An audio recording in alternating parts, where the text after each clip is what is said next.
तो इंडिया के साथ जरा चलिए हाँ। आगे चलते हैं मौजू को लेके। इंडिया के साथ पाकिस्तान के मामलात आपको मुस्तकबिल में कैसे नजर आते हैं? और इंडिया का मुस्तकबिल कैसा देखते हैं आप, मोदी साहब का, स्पेशली अगर मोदी साहब के जायचे को देखें? तक काम का ही साल होगा। उसमें उनके अपने लिए तो जमहूरियत जो है ये फलती-फूलती नज़र आएगी। लेकिन वहाँ पे कश्मीर में बिलख़ुसूस इंसानी हकूक़ जो है उसकी पामाली वही जारी रहेगी। उसमें कोई इतनी ज़्यादा बेहतरी नहीं इम्प्रूवमेंट आएगी। नहीं है। और इवन के बिल्कुल, और इवन के मोदी के जो तौसीअ पसंदाना अज़ाइम है कि चीज़ों को तौसीअ किया जाए, कैप्चर किया जाए, वो चीज़ें रहेंगी। और इवन अगर हम लोग देखें कि यहूद और हनूद का जो गठजोड़ है, ये बेसिकली बहुत ज़्यादा फलता-फूलता हुआ नज़र आता है। और इसी वजह से कुछ अफ़रीकी ममालिक जो हैं, वो भी ज़ेर असर आते हुए नज़र आते हैं। और कुछ अफ़रीकी ममालिक में ख़ाना जंगी की कैफ़ियत भी इसमें जा सकती है। और इसके ये अलावा आप इस्राईल के हवाले से बता रहे हैं कि जी सर। इस्राईल जो है वो वहाँ पे बहरा अहमर के ऊपर है और उसके दूसरी तरफ जो है अफ्रीकी ममालिक हैं, तो इस्राईल की वजह से कुछ ऐसा होने जा रहा है कि अफ्रीकी जी सर, ममालिक। यही चीज़ मैंने आपको बताई है कि यहूद और हनूद जो है ना, इनका माजरत चाहूंगा जंजानी साहब, ये थोड़ा सा हमारे कनेक्शन में प्रॉब्लम आ रहा है। गठजोड़। ये यहूद और हनूद जी वाली सर। बात जरा ये यहाँ से दोबारा बताइएगा। सर, यहूद और हनूद के गठजोड़ के हवाले से मैंने बताया कि 2024 इस एतबार से बड़ा ही खतरनाक साल है कि यहूद और हनूद जो है, ये गठजोड़ करते हुए नज़र आते हैं, जिसकी वजह से अफ़रीकी ममालिक में है, ख़ाना जंगी हो सकती है। इसके अलावा मोदी साहब के जो तौसीअ पसंदाना अज़ाइम हैं, उनकी वजह से कश्मीर में बिलख़ुसूस मज़ीद और ज़्यादा इंसानी जो हकूक़ हैं, उनको पामाल किया जाता हुआ नज़र आता है। लेकिन उनकी अपनी जमहूरियत देखें तो उसमें तो इस्तेकाम नज़र आता है, उसमें ऐसी कोई ख़राबी या पोज़ीशन नहीं है। लेकिन भारत की अगर हम लोग देखें ना, जो सेवन सिस्टर्स कहलाई जाती हैं, जो कि उनके सूबे हैं, जिनको सेवन सिस्टर्स बोला जाता है, जी। वो रियासतें बेसिकली बरहमन से आज़ादी के लिए जो है वो बरसर-ए-पैकार नज़र आती हैं। और 2024 में इस एतबार से भारत को अपनी सेवन सिस्टर्स के जो सूबे जिनको वो कहते हैं, उनकी तरफ से अच्छी खासी ऑपोज़िशन और प्रॉब्लम्स जो है वो फेस करनी पड़ेगी। अच्छा, अच्छा। तो ये चीज़ें फिर आगे चल के, क्योंकि ये पाकिस्तान के जो सियासी और माशी हालात हैं, वो बराह रास्त मुंसलिक हैं इन तमाम मामलात के साथ कि हमारे अपने रीजन में कैसे ताल्लुकात हैं और वो मुल्क कितने स्टेबल हैं और उनकी डायरेक्शंस क्या हैं। तो इस हवाले से ज़रा ये बताइए कि पाकिस्तान का एक बहुत इम्पोर्टेंट ताल्लुक है अमेरिका के साथ। तो अमेरिका में कैसे जो अभी इलेक्शंस होने वाले हैं, तो उसमें ट्रम्प साहब और जो बाइडेन के बारे में, उनके बारे में आपने कुछ रीडिंग की है कि उनमें से कौन ज़्यादा लीड करता हुआ आपको दिखता है?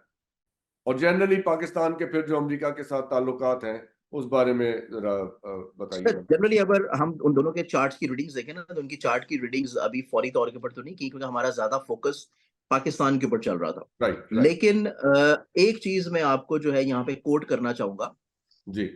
जो कि आयतुल्लाह ख़ुमैनी साहब का एक बड़ा तरीक़-साज़ जुमला है। आयतुल्लाह ख़ुमैनी साहब जो हैं, उन्होंने एक जुमला जो है वो हदिया किया था उस टाइम के ऊपर, कि अगर किसी ने ये देखना हो कि खुमैनी साहब ने क्या फरमाया था सर? ज़रा थोड़ा-सा लैग आया, काइंडली रिपीट कीजिएगा इस बार।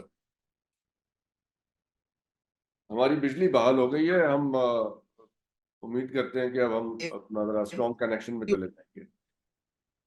जी सर, ये मैं आपको बता रहा था कि आयतुल्लाह ख़ुमैनी साहब जो हैं, उनका एक बड़ा तरीक़-साज़ जुमला है, जो कि उन्होंने अमेरिका के बारे में कहा हुआ है, कि उन्होंने अमेरिका को शैतान बुज़ुर्ग के नाम से मंसूब किया हुआ है, कि अगर किसी ने ये देखना हो कि किसके ऊपर ज़ुल्म हो रहा है, कौन ज़ालिम है और कौन मज़लूम है, तो वो जी। सिर्फ़ इतना देख ले कि कौन-कौन से ममालिक जो हैं, वो उनको अमेरिका की तरफ से फ़ेवर मिल रही है और कौन से ऐसे ममालिक हैं, जिनको अमेरिका की तरफ से दबाया जा रहा है।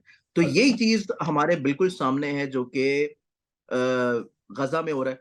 आप ये देख लें कि शैतान बुज़ुर्ग जो है वो किस मुल्क के साथ खड़ा हुआ है, जी। और कौन-सी ऐसी एक मज़लूम है जो कि पिस रहे हैं, जो कि हमारे मुसलमान भाई हैं।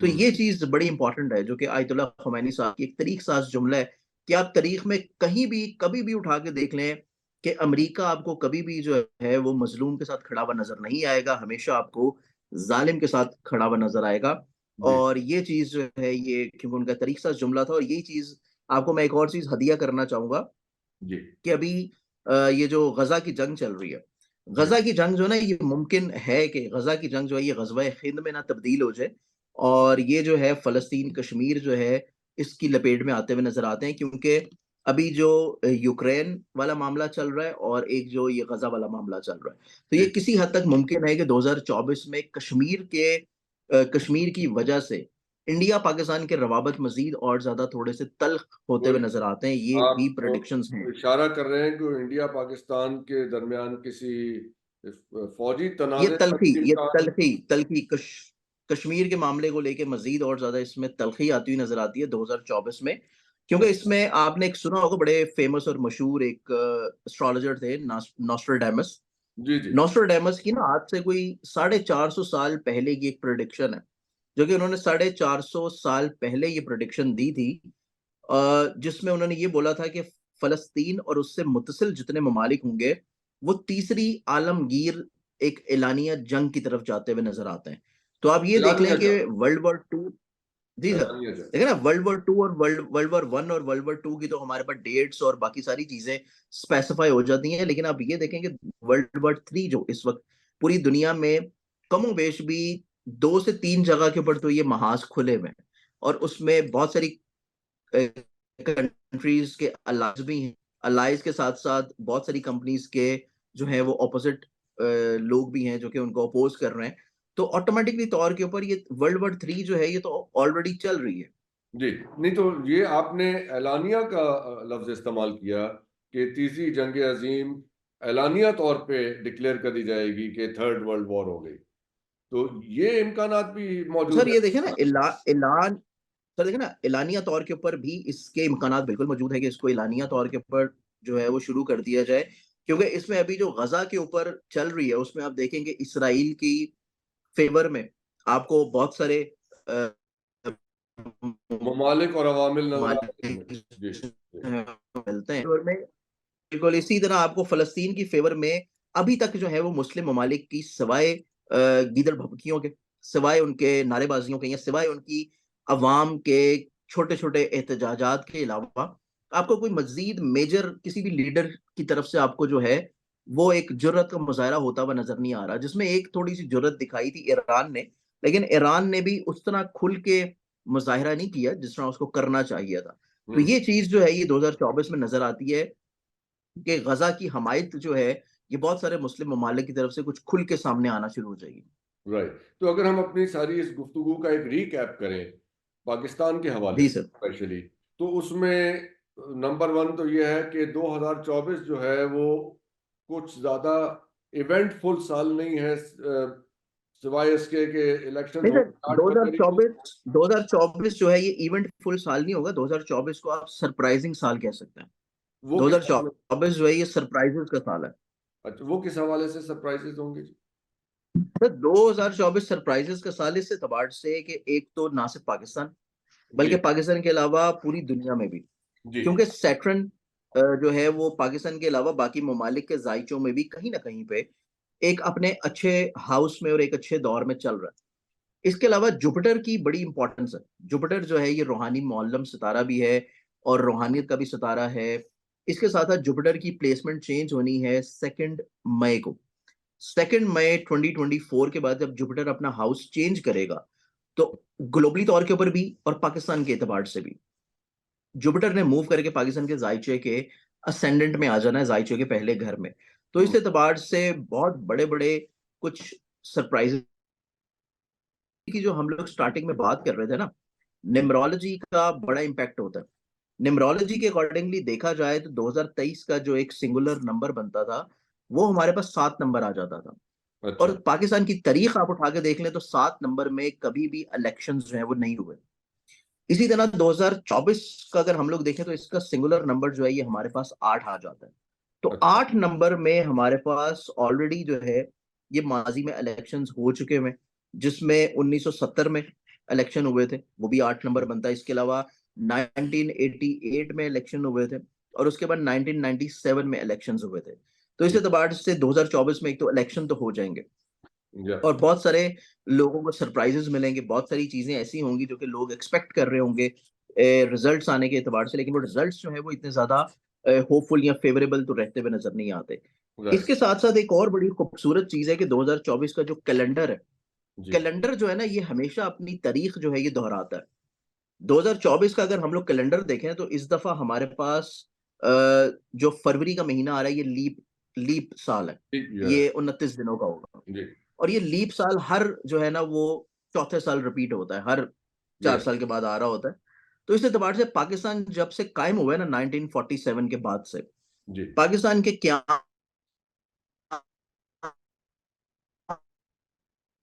के बाद मंडे वाला कैलेंडर और जब लीप ईयर आया था, लीप ईयर प्लस मंडे वाला कैलेंडर, ये सिर्फ और सिर्फ 2 दफा रिपीट हुआ है, जो कि 1968 में हुआ था और उसके राइट। बाद ये 1996 में हुआ था। एक तो ये 2 सालों में रिपीट हुआ और इसके 1968 अलावा और ये 1996 में हुआ था, और अब ये तीसरी दफा होने जा रहा है।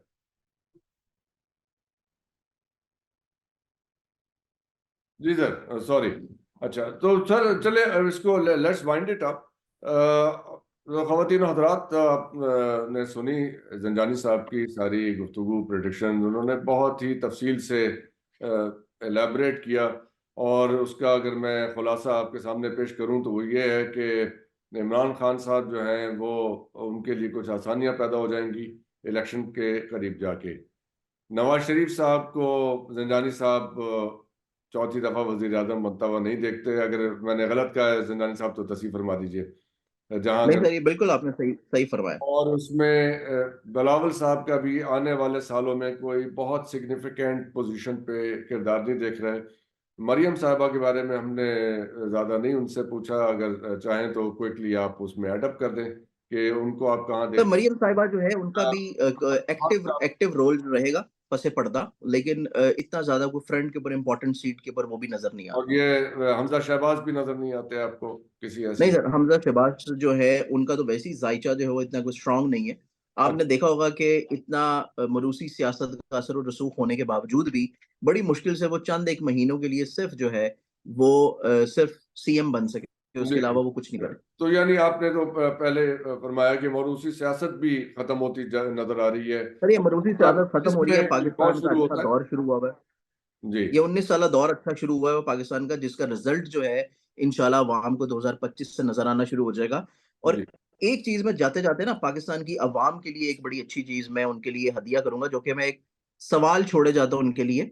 मैं जी। इसके ऊपर तज्जिया नहीं करूंगा, कोई जवाब नहीं दूंगा, अपना एनालिसिस नहीं दूंगा।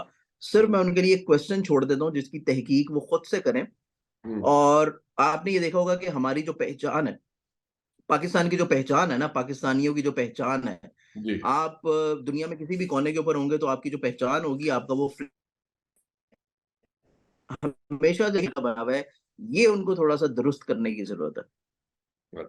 बहुत बहुत शुक्रिया जंजानी साहब। ख़वातीन और हज़रात, इस गुफ्तगू के साथ इजाज़त चाहेंगे और आपसे मदद करेंगे कि आज हमें जो इस वक्त हालात चल रहे हैं मुल्क में आपके सामने ही हैं। लाइट बहुत जा रही है।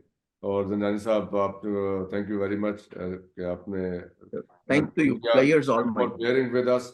ये उसकी वजह से आज हमें बहुत मतलब मुश्किल का सामना भी करना पड़ा, रिकॉर्डिंग में भी और यहाँ पे पावर फेलियर की वजह से। आपके देखने का बहुत बहुत शुक्रिया।